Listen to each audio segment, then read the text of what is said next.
Está no ar mais um Repórter do Futuro. Aqui você encontra reportagens e mini-documentários produzidos por jornalistas e estudantes de comunicação durante o módulo oferecido pela Oboré. Juntos, vamos bater um papo para entender os detalhes da produção, inclusive as dificuldades para encontrar as fontes, o processo de edição e os perrengues de gravação. Hoje estamos com Helena Rocha e Amara Lopes, participantes da 16ª edição do módulo Descobrir São Paulo, Descobrir-se Repórter. Bem-vinda, meninas. Tudo bom? Olá, obrigada. Obrigada. Então, vamos começar falando sobre o doc de vocês. São Paulo Resiliente, um caminho para águas, aborda a mudança climática que vem acontecendo ao longo dos anos em São Paulo. E eu queria saber como foi selecionar esse tema que está muito atual ultimamente. Certo. Durante o último módulo que a gente fez da Alvoré, vindo para participar, né, eu mandei uma foto para a Yamara de um jardim de chuva que eu encontrei no meio do caminho de uma plaquinha. Falei, olha que legal, a gente está pensando no nosso documentário final, então seria um bom tema para abordar. Aí, a partir disso, a gente foi desenrolando as ideias e ela foi dando mais suporte, mais conteúdo para a gente desenvolver ao longo do documentário. E você falou jardim de chuva? O que é exatamente um jardim de chuva? É como se fosse um canteirinho, né? Na cidade a gente tem as áreas verdes e tem uns canteirinhos nas calçadas ou ali entre avenidas. E aqui no alto do centro da cidade tem bastante, então, mas geralmente não tem a placa indicando o que é. E esse tinha a placa certinha, um jardim de chuva, que é para escoar, no caso desse água, quando cai a chuva, né? Esse jardim de chuva, ele vai adentrar um pouco da água, vai reter um pouco da água. Isso, vai absorver um pouco da água que cai. Ah, que interessante. E assim, vocês criaram, durante o documentário de vocês criaram um fio tradicional, né? Então, um fio narrativo tradicional. Vocês têm a voz off e depois vocês apresentam dados, fontes especialistas e 2 fontes não oficiais. E eu queria saber como que foi para vocês chegarem aos personagens, né? E o processo de apuração, como foi o processo de apuração de vocês das informações? Então, o módulo que a gente fez, né, do Repórter do Futuro, ele foi muito rico. A gente teve uma sequência de palestras, né, e um dos entrevistados, inclusive, ele deu aula pra gente, né, e é um especialista em meio ambiente, né, da USP, e a partir dele a gente conseguiu puxar outros especialistas, né, e a parte dos personagens. Eu tenho uma vivência no centro de São Paulo, eu moro no centro, e eu sempre vi muitos alagamentos, então já era um assunto que me chamava atenção e eu não via sendo abordado tanto assim na grande mídia. Então eu partilhei com a Helena, quando ela falou do jardim de chuva, eu falei, ué, mas o que é isso? Né, a gente não sabe. Né? E a partir daí veio a curiosidade, juntou com o especialista que a Oboré já trouxe e a gente conseguiu montar a ideia do documentário. E vocês, para entrar em contato com eles, assim, mandaram e-mail? Foi mesmo durante a aula, né, o primeiro que vocês tiveram? Depois, para os outros, vocês foram mandando e-mail, conseguiram telefone? Sim, a gente mandou e-mail e durante o processo que a gente estava montando o documentário, alguns responderam depois, né? Mas deu tempo, deu tempo. Que bom. Essa parte do prazo sempre acaba complicando tudo. Marca fonte, confirma depois da gravação, é complicado. Mas eu queria saber um pouco das referências que vocês tiveram para fazer o documentário. Vocês acabaram consumindo outra reportagem, outro doc que tem o mesmo assunto? Aí a Yamara compartilhou comigo do documentário Entre Rios, né, que é um documentário que aborda essa questão dos rios da cidade de São Paulo e como isso foi, a mudança do formato deles foi alterando durante o passado tempo, então a gente teve uma referência nele. Além disso, estava bem alta a questão do Rio Grande do Sul, então tinha muita reportagem, muita coisa da televisão que a gente conseguia tomar por base, porque estava se discutindo muito uma forma de prever, de tornar a cidade mais resiliente, mesmo em relação às enchentes ou em relação ao calor também, mas principalmente a enchente que estava em alta. Então a gente foi captando um pouco de cada coisa. Então pegar um pouquinho do documentário, pegar um pouquinho das referências televisivas, do YouTube, a gente foi montando assim. Entendi. Vocês foram se complementando nas referências um pouco. Gente, eu tô ansiosa para assistir. Agora a gente vai para um rápido intervalo e na volta a gente vai assistir um mini documentário sobre o impacto das mudanças climáticas na cidade de São Paulo. Fica aí com a gente.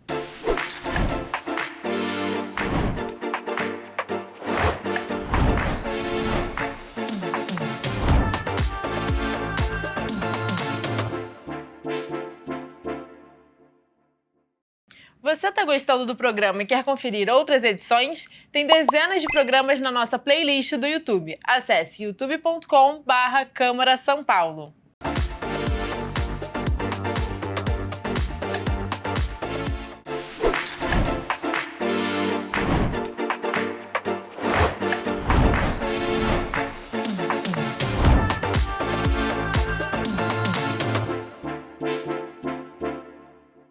Estamos de volta para ver o mini documentário São Paulo Resiliente, um caminho para as águas, produzido durante a 16ª edição do módulo Descobrir São Paulo, Descobrir-se Repórter, do projeto Repórter do Futuro, Tauboré.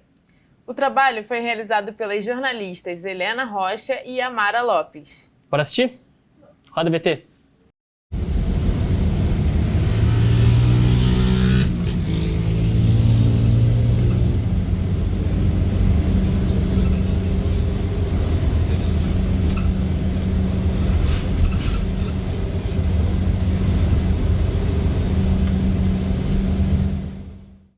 Os últimos dias de abril de 2024 em São Paulo traziam previsões de altas temperaturas. Haviam informações de calor fora do normal no período. A cidade teve o 5º abril mais seco em 63 anos. Segundo o Instituto Nacional de Meteorologia, INMET, estava ganhando força uma massa de ar quente que, somada a um bloqueio atmosférico de alta pressão, impedia a chegada de frentes frias em muitas regiões. Pela experiência que nós tivemos ano passado, no mundo todo, no Brasil e localmente em São Paulo, foram 9 ondas de calor, 9 episódios. Tivemos episódios absurdos acontecendo em agosto, ainda durante o inverno, né? Aí setembro foi pior, outubro foi pior. Quando a gente achou que não tinha mais nada para acontecer, ainda veio onda de calor em novembro, em dezembro, enfim. Esse ano nós tivemos 4, pelo menos, se eu não estou enganada, no mínimo 4. Esse tempo seco em São Paulo contrastava com o cenário que os gaúchos começariam a sentir no sul do país. Em 27 de abril, último sábado do mês, uma forte chuva com granizo tomou Santa Cruz do Sul, no centro do estado do Rio Grande do Sul. A chuva se estendeu por dias e sobrecarregou as bacias dos rios Taquari, Caí, Pardo, Jacuí, Sinos e Gravataí, que transbordando chegaram ao rio Guaíba. O que nos assusta atualmente é o seguinte: está muito mais rápido do que o previsto. Os modelos não previam que a gente ia atingir o ponto que atingimos tão cedo. Então, o que está acontecendo agora e o que já aconteceu no ano passado, no mundo inteiro, era previsto para meados do século, 2030, 2040, 2050, e tudo isso já passou, já aconteceu, né?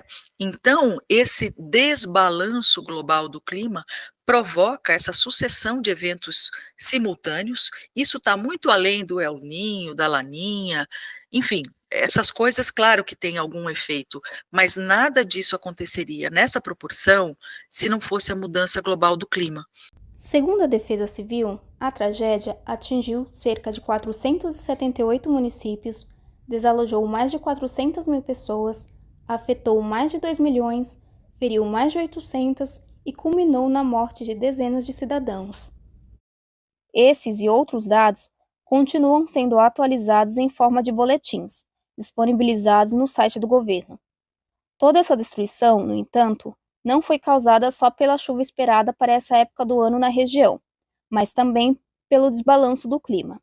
As enchentes lá são comuns e agora nós sabemos que houve todo um processo de aviso, um processo de planejar as preparações necessárias, fazer com que os diques funcionassem, etc., mas isso não foi executado. Às vezes isso não é executado e, infelizmente, por questões ideológicas e não por questões políticas, né?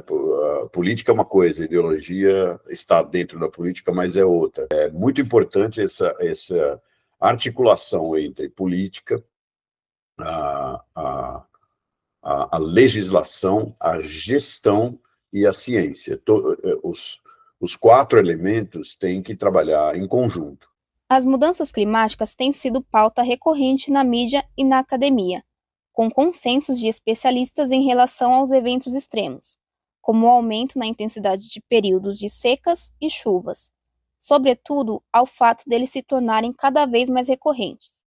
Então, eu acho que São Paulo tem muito a ganhar se ela conseguisse aplicar essas soluções baseadas na natureza. Mas não esquecer que essas soluções baseadas na natureza já fazem parte de uma coisa que vem de muito tempo, que vem, na verdade, da história do planeta Terra.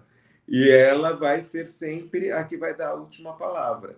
A natureza não pede permissão para a gente. Se ela tem uma água para cair, causada por um fenômeno climático, de mudanças climáticas, aquela água vai derrubar aquele lugar. Então, a gente precisa estar preparado para conseguir minorar os efeitos disso. São Paulo, mais especificamente seu município, possui um plano de mudanças climáticas intitulado Plan Clima, Plano de Ação Climática do município de São Paulo, vigente entre 2020 a 2050. A preparação de cada cidade vai ter que ser local. Ela não pode ser uma preparação global. Eu posso levar algumas ideias de São Paulo para Belém e vice-versa. Mas Belém é muito diferente. Belém precisa ter seu próprio plano de adaptação. São Paulo tem o seu próprio plano de adaptação. E mesmo aqui em São Paulo, se você pegar São Paulo ou Guarulhos, né? Por exemplo, Guarulhos está numa situação diferente do que está São Paulo. Se você for para Santos, para o Rio de Janeiro, e assim por diante. Em menor proporção do que no Rio Grande do Sul, São Paulo, terra da garoa, teve e ainda tem, em certos pontos, problemas históricos com as enchentes. O primeiro capítulo do Plan Clima, aliás, traz um pouco do que contribuiu para isso, contando da fundação da megacidade, seu crescimento desenfreado e sua urbanização violenta. Ela foi uma cidade esponja. Tanto que o nome original da cidade, que os nossos habitantes originários, os que moravam aqui antes da chegada dos europeus, chamavam de Piratininga, que era peixe seco. Porque como a cidade tinha essas grandes planícies de inundação dos rios, né, elas eram cheias e quando elas vazavam, ficava facinho pegar os peixes nessas lagoinhas formadas pelas várzeas. Então, na verdade, São Paulo era uma grande área esponjosa. O que nós fizemos foi justamente para perder a esponjosidade da cidade. Então, nós temos que voltar a ter a cidade como uma grande esponja para poder viver com mais qualidade de vida, com mais conforto, nessa grande bacia que recebe as águas, que é a bacia de São Paulo. Aqui onde o Alto Tietê, o Pinheiros, o Tamanduateí se confluem. Então, nós...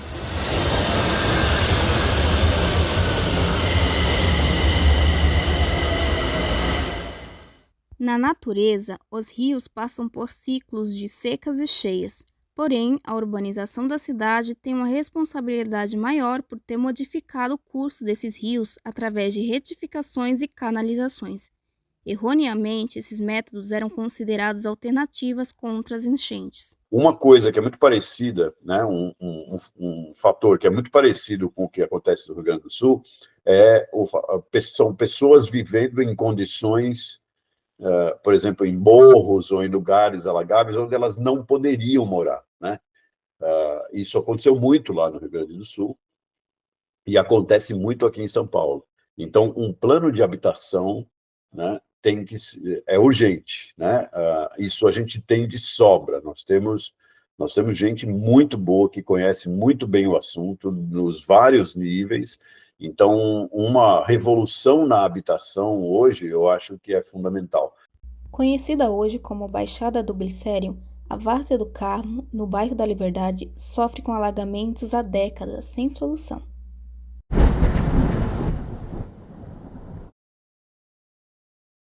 A demanda por espaços verdes na cidade vai ao encontro do conceito de cidades esponjas, criada pelo arquiteto chinês Kong Jiang-yu. A ideia das cidades esponja é a adaptação dos desenhos das cidades, tornando-as capazes de absorver água como uma esponja, forma que já acontecia antes da impermeabilização. O conceito aplicado mudaria a forma como lidamos com a água, usando soluções baseadas na natureza. Esponja, a gente está falando de um leque, de um cardápio grande de opções que nós temos para usar.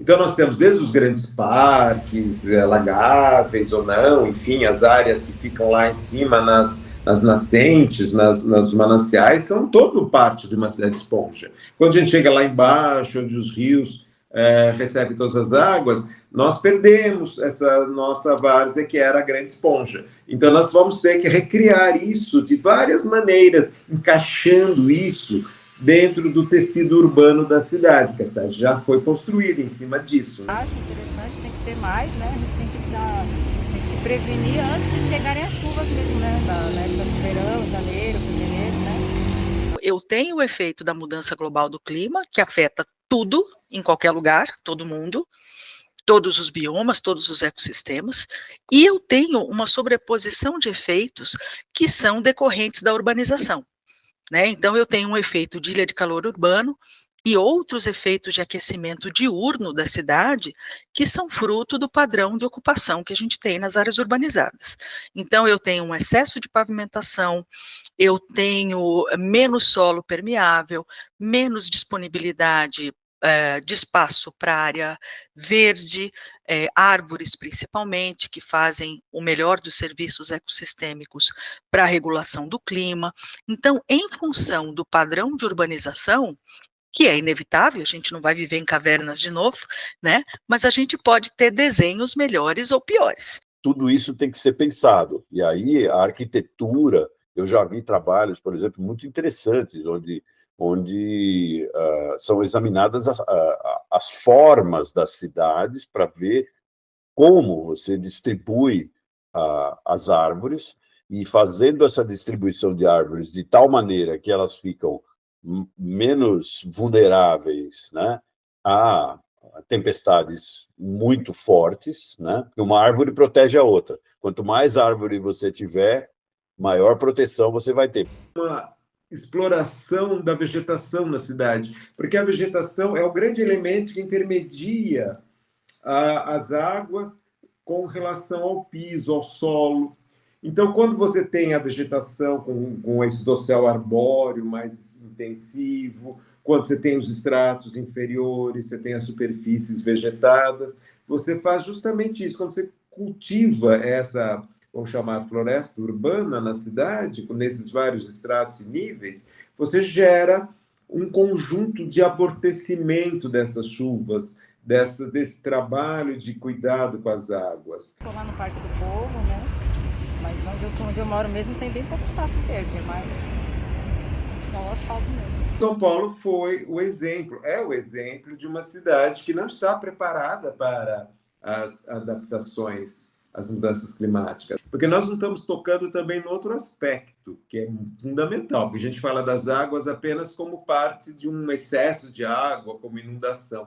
Mas a gente tem que conservar as águas também para os períodos das secas. A gente não pode simplesmente jogar fora essa água. A gente fala de mudanças climáticas, que além do excesso ou falta d'água, é o problema do conforto. Vocês viram quantas pessoas estão morrendo na Índia pelas temperaturas absurdas que estão chegando lá? Se pensar em adaptações para melhorar a resiliência das cidades em função das mudanças climáticas na prática é desafiador, a situação atual do Brasil é preocupante até mesmo no papel. De acordo com um levantamento realizado pelo Instituto Jones dos Santos, ligado ao Núcleo Vitória da Rede Internacional de Pesquisa do Observatório das Metrópoles, das 27 capitais do país, incluindo o Distrito Federal, 15 não contam com o plano de mudanças climáticas, pelo menos não completo. O número é semelhante ao levantamento realizado pela agência pública. Por aquele sistema antigo, que é esse que nós recebemos de herança dos últimos 100 anos, a ideia qual era? Era desaparecer com a água. Então, você fazia guia sarjeta, pegava a água e jogava numa boca de lobo, que caía numa galeria, e caía no córrego, e caía no rio. Então, você desaparecia com aquilo lá, parecia que você enterrava tudo. Nós estávamos empurrando para baixo da ladeira, mas não estava resolvendo nada. Então, parecia que você escondia o lixo. Então, de repente, se o lixo acaba na frente da casa do cidadão, quem sabe ele aprenda que ele não deve jogar o lixo na rua, né? Então, é melhor ele aprender dessa forma na frente da casa dele, da rua dele, do que imaginar que está se livrando do lixo e enfiando galeria abaixo. Vou pegar aqui. Isso. Tira a foto de novo. Fala aí. Ela tá fazendo o trabalho dela do rio. Eu disse pra ela que eu sou o rio também. Por quê? Porque nós somos seres humanos, se o rio tá assim, às vezes não foi tudo minha culpa, mas foi a culpa de todos nós, até mesmo os seres humanos. Eu quero que vocês façam assim, ó. Roberto Larachiotti de Brito de 1980. Os mandamentos, as escrituras e a Bíblia Sagrada. Vocês vão achar a resposta disso. O universo, as estrelas, esqueça o ser humano e o mundo. Eu acho que hoje, eu vejo pelo menos, que as pessoas estão mais espertas. Elas estão começando a sacar que se elas não assumirem algumas mudancinhas de comportamento, de ação, do desenho da cidade, você vai necessariamente ter que receber a conta no final.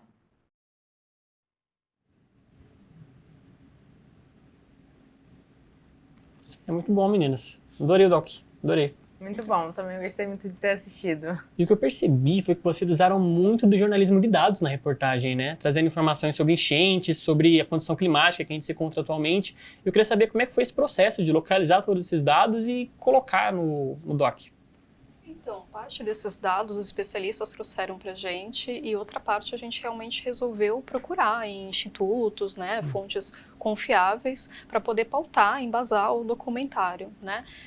Como eu moro na região central, aquela região ali da Baixada do Glicério, ela é próxima ao rio, né, o Tamanduateí, e ela alaga há mais de 50 anos. A gente conseguiu achar imagens de alagamentos assim históricos.